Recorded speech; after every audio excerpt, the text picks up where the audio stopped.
Hey guys, this is Comic Uno, and today I'm doing a review for The Flash, Season 2, Episode 2. So let's start talking about this episode. So this is kind of the introduction of Jay Garrick. Now, we got at least the first appearance of Jay Garrick in the last episode, but here we are actually learning a bit more about Jay Garrick. And we see that there's a villain from his world that comes into Earth 1. Now it's officially Earth 1 for the TV DC universe, and we see that Jay Garrick knows how to defeat this new villain, which is the Sand Demon, but he doesn't have his powers. And Barry's having a lot of trust issues with Jay, and he doesn't really know what to do with this situation. Trust Jay instead to figure out how to defeat the Sand Demon or not to. And then we also get an introduction of some newer characters like Patty Spiffett. She is a very spunky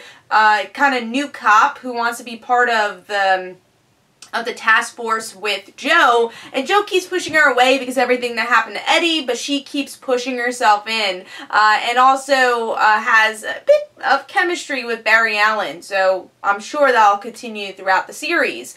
Other things that are kind of unraveled in this episode is that Vibe / Cisco. I say Vibe because Cisco is getting a little bit more of his powers and doesn't really want his powers. You know, someone that really geeks out about Barry's powers does not want powers that have to deal with Harrison Wells. So him and Professor Stein are the only people that know about his powers. Talking about Professor Stein, the big cliffhanger with him is that he actually falls down. It seemed like he had maybe a stroke. I'm not sure. Maybe it has to do with him not having Ronnie around anymore. He's going to have to find someone else to be in the Firestorm Matrix with him, so that will be interesting. And our last reveal being that Iris West and Joe West, Iris West's mother and Joe West's wife, or ex-wife, has returned to the city. So we'll see where that goes.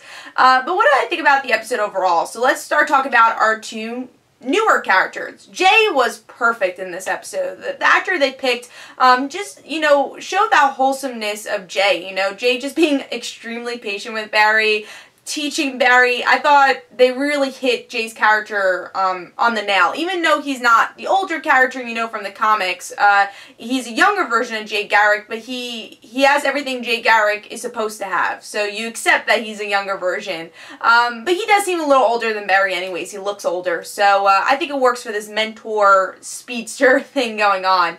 And then Patty was awesome too. Now, I know some people might be against Patty being on the show because she is the newer love interest that kind of put Iris to the side as a love interest, especially in the New 52. Now, me personally, I've always been a Patty fan. I've never shipped Patty and Barry, but I've always liked her character. I was never against her character because I think she's a fun character to see, and I think it would be kind of cool to see Barry and Patty be in some sort of relationship here. I don't think they'll be endgame, but it'd be kind of cool to see Barry to explore that. But yeah, Patty's a lot of fun, and I liked her backstory of like why she's, I would say, against metahumans. I guess you could say against them, but not like viciously against them, you know? So I think she was introduced really well into the show.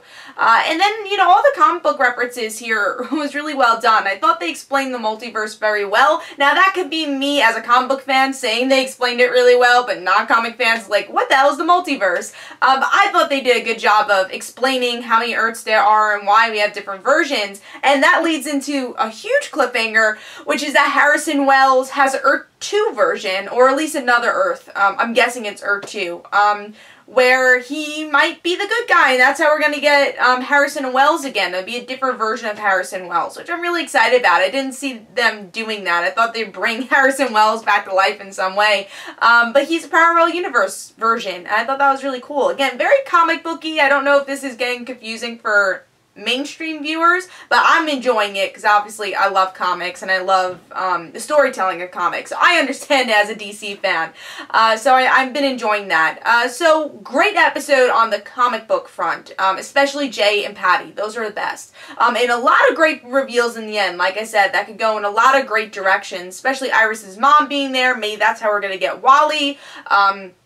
Harrison Wells, Professor Stein, that might be leading more towards Legends of Tomorrow. So excited for all those things. Now, let me go into my minor complaints of the episode. I still felt like this was very villain of the week. That's always been my complaint with the beginning Flash episodes, and was my complaint with season 1 of Flash, especially towards the beginning, is that it's so obvious how villain of the week it is. Now, of course, there's a lot of cool things surrounding the villain of the week story in this episode, at least, not in the last episode, but in this episode I think they did a really good job of showing cool fights, having some stakes, and developing characters. But I have a feeling they're going to keep doing the villain of the week. But next week is going to be at least, you know, a known villain like Captain Cold's Heat Wave, and that's going to lead into Legends of Tomorrow. So I kind of accept that a bit more. Even though I still think Captain Cold and Heat Wave have to prove themselves, especially if they're going to be heroes in Legends of Tomorrow. So we'll see where that episode goes. But yeah, so that was my minor complaint. Also, you know, I'm afraid, where does Patty fit that she does not know that Barry's the Flash? You know, we already had that secret keeping in season 1. Is she only going to play the damsel in distress? So I'm really curious of what her role is going to be. So I guess that's something I'm curious about and also worried about. But yeah, overall, it's a really well done comic book episode. If you like Jay Garrick, I thought that this was a great episode for him. And there's a lot of twists and turns towards the end. Again, the format of Villain of the Week was my really only problem with this episode. So hope you guys enjoyed. Of course, I'll have another Flash review next week. And this is Comic Uno. Don't forget to follow me on Twitter. Don't forget to like my Facebook page. Also, description below, there's links from my comic book, like Father Like Daughter. And don't forget to like the Facebook page of Like Father Like Daughter. I'll see you guys later. Bye.